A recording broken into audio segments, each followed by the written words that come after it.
Okay, so while naglakaw si Mipo ni adto og Walmart, which is on that other side, una-una ako manhi ko diri mag picture kog wildlife kay daghan kay birds dito. Heart. O ni ang Reversing Falls. Makita niyo grabe ako sa sulog padong dito nga side, but during high tide ang sulog kusog gyapon kayo pero padong na po diri nga side. And remember, ang New Brunswick ang pinaka highest tide in the world. Gali ako ngida akong camera na dito. Medyo bugat ni nga setup kaya ang dako nga tripod ako nga dala.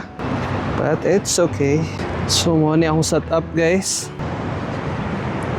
Ang camera is a 7.4 and then this is the Sigma Sport 150 to 600mm. And katong na dito akong picturean karan. Ano kung ma-zoom ba na ako ni? Yeah, mao na pinaka-zoom sa phone. Kung makita ninyo sa camera. Of course, dili hayag ra kayo. But ma-zoom pa to na ako. I'm just gonna enjoy here.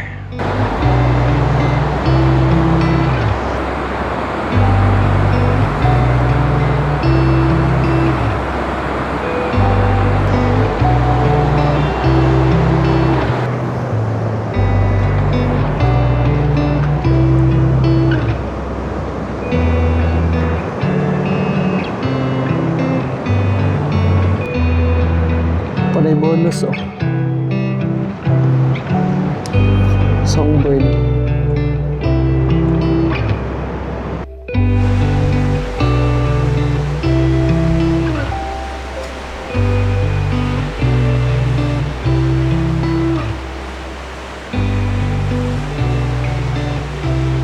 Daghan kay Condorib, daghan kayo mga ducks, mga song sparrow, mga warblers, turkey vultures, eagles. Daghan jud kay wildlife diri nga dapit kay kaning sulog gud diri gud na ay mga daghan pud kay isda diri. Pagtapok na sila kaning bald eagle daw limpyo kay na siya. So makita na siya nagahawid og or nay nakadako og isda iya rin ang dayban. But so far karon wala pa na ako nakita tong bald eagle, but nadyo yung bald eagle diri all like permijud. Paabot lang ka.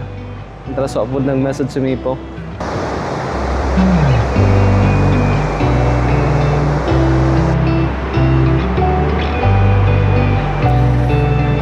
Okay, so nanawag na ang mahal na prinsesa. Mana daw siya og Walmart. So pauli na ta. Balik ra ko diri nga taas og time. Kay daghan pa jud kayo. Daghan pa kayo mapicturean diri. So mo ni guys, akong hobby diri pag after work. Akong work is 9 to 4 p.m. and then diretso ko mga ingani. Wala kay ko ga-vlog kay na-busy ko sa akong wildlife. Kita mo siguro niyo sa akong Facebook page. Mag-vlog lang siguro gyapon ko. Banon lang tamo unsa akong gabaton diri pag wala ko'y work og kanang kada human ako work.